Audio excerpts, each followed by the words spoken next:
Hello everyone, these are the Eureka Daily Readings for January 8th.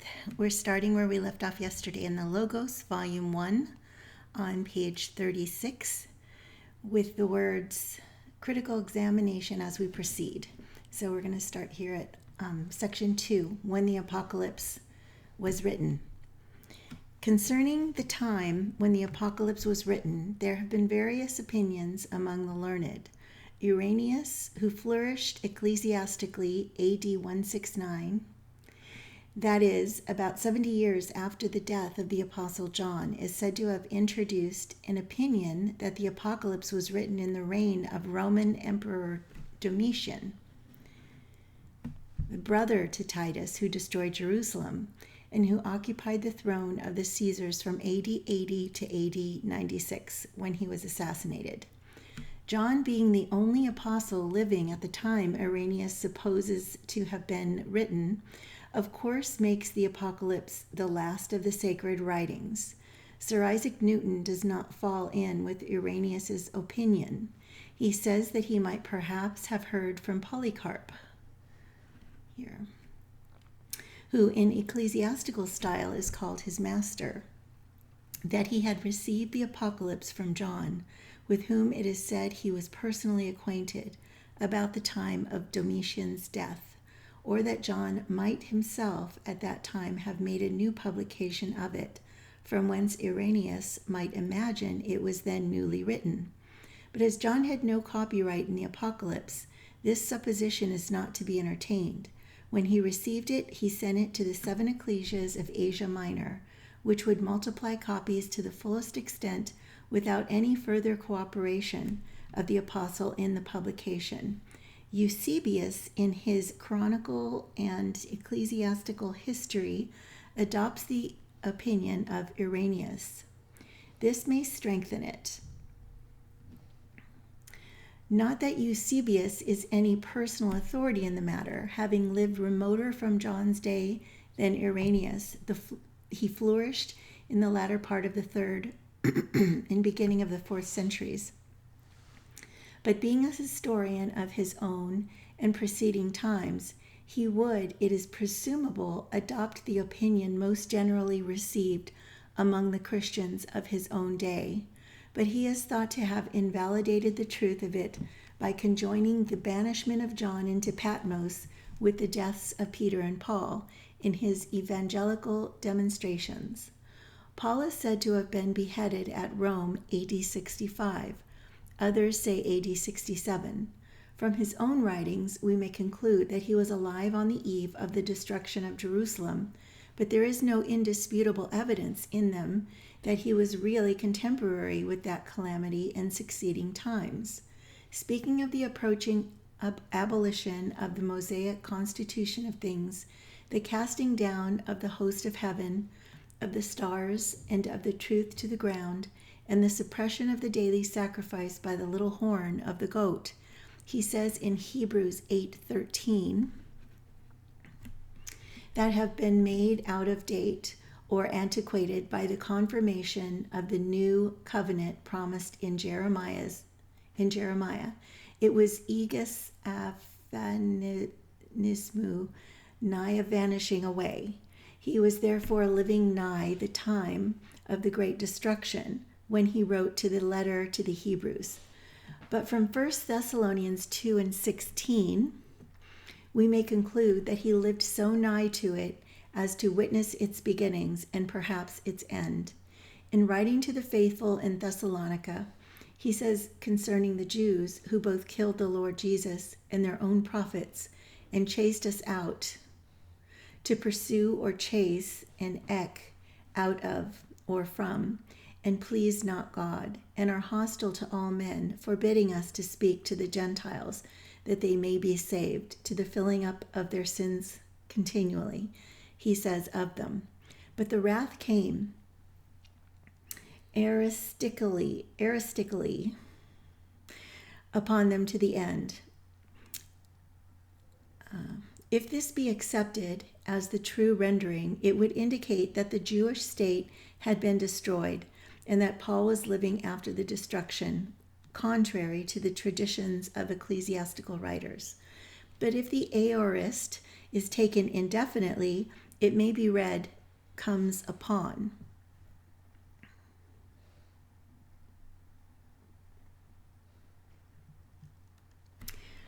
The Jews had chased the surviving apostles out of Judea, by which they escaped the terrible calamities that were about to fall upon Jerusalem. They were generally resided, Acts 8, verse 1. It's right here. John and Paul were no more to be found in Judea, and Peter writes from Babylon, 1 Peter 5 and 13. But died before the siege. How long Paul may have lived after the end, there is no reliable testimony to determine. Eusebius says that John was sent to Patmos at the time of Peter and Paul's death. It may have been so, and John may have been in exile in Patmos for many years after being sent thither. There is no evidence to show how long he was in exile, or in what year of his sojourn in Patmos the apocalypse was indicated by sign to him.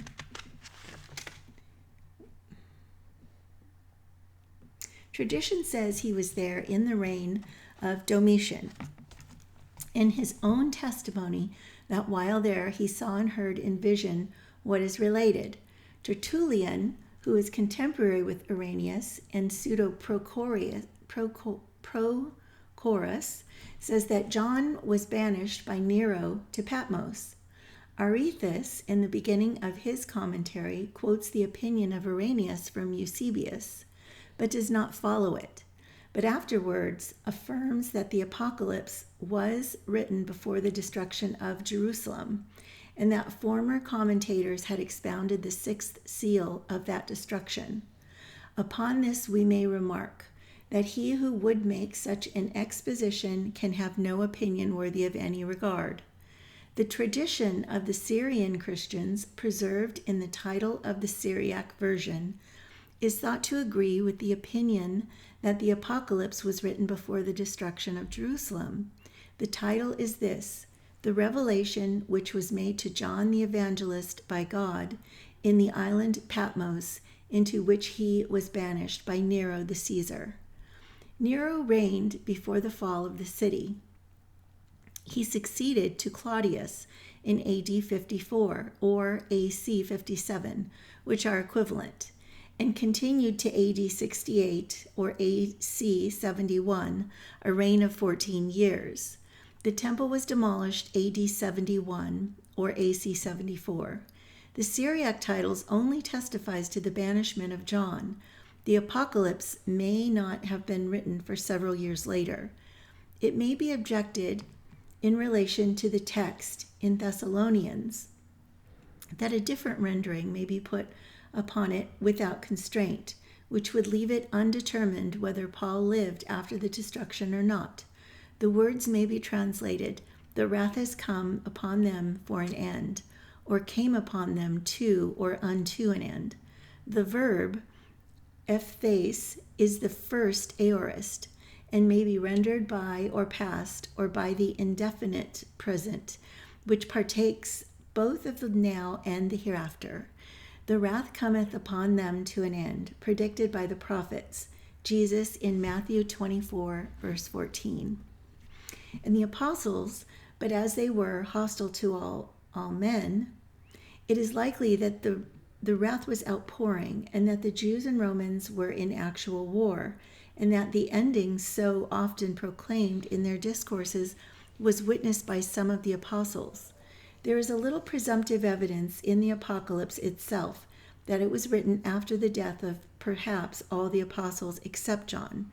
The apostles, who were also prophets and saints, are invited to rejoice over the subversion of Rome and its institutions and dominion in the judgment, because in her their blood was found. That is, Rome had put to death apostles and prophets, as well as Jerusalem, which was destroyed for the same offense.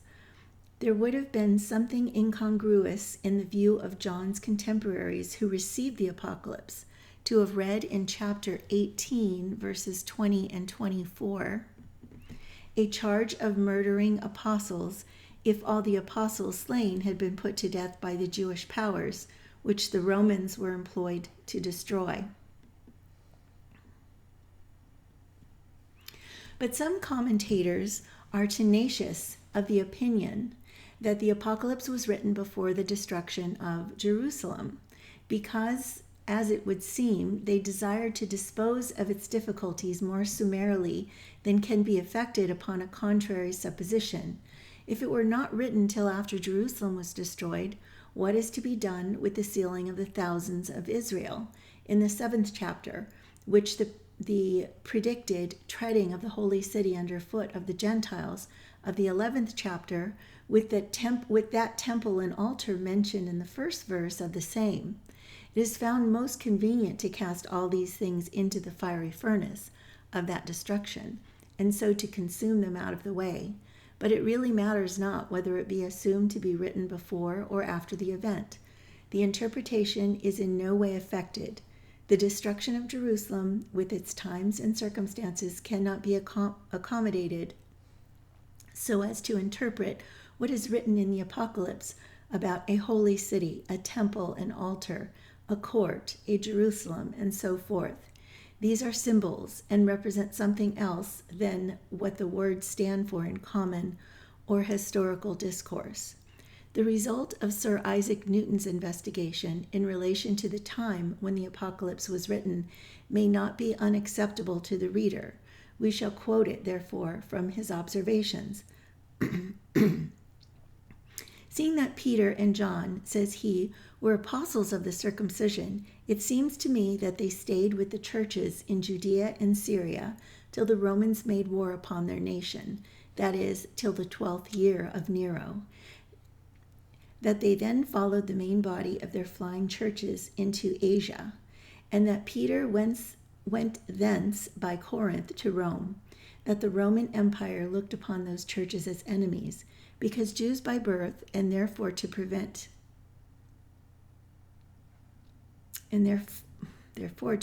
insurrections, secured their leaders and banished John into Patmos. It seems also probable to me that the Apocalypse was there compromised, and that soon after the epistle to the Hebrews and those of Peter were written to these churches with reference to this prophecy as what they were particularly concerned in. For it appears by these epistles that they were written in times of general affliction and tribulation under the heathens, and by consequence when the empire made war upon the Jews, for till then the heathens were at peace with the Christian Jews as well as with the rest. The epistle to the Hebrews, since it mentions Timothy as related to those Hebrews, must have been written to them after their flight into Asia, where Timothy was a bishop. And by consequence, after the war began, the Hebrews in Judea being strangers to Timothy, Peter seems also to call Rome Babylon, as well with respect to the war made upon Judea and the approaching captivity, like that under Old Babylon, as with respect to that name in the Apocalypse, and in writing to the strangers scattered throughout Pontus, Galatia, Cappadocia, Asia, and Bithynia. He seems to intimate that they were the strangers newly scattered by the Roman wars, for those were the only strangers there belonging to his care. He thinks that this account of things agrees best with history. Duly rectified, we do not think, however, that a rectification is possible.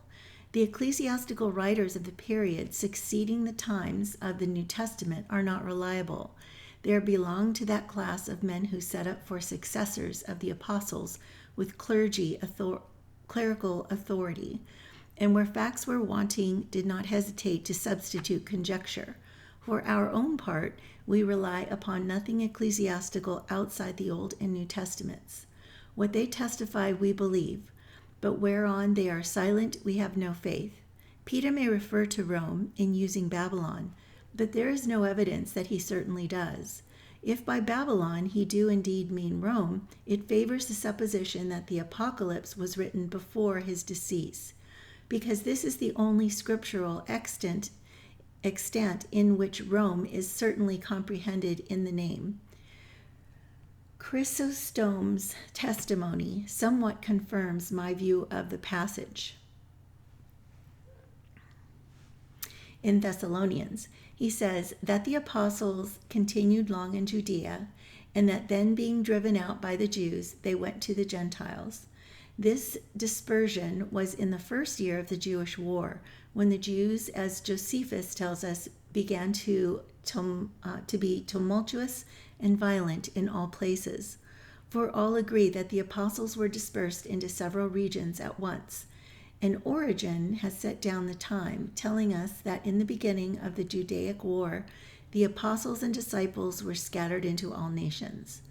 In conclusion, then, upon this point, I remark that though the strongest evidence is for AD 96, yet it cannot be said with certainty in what year the apocalypse was written.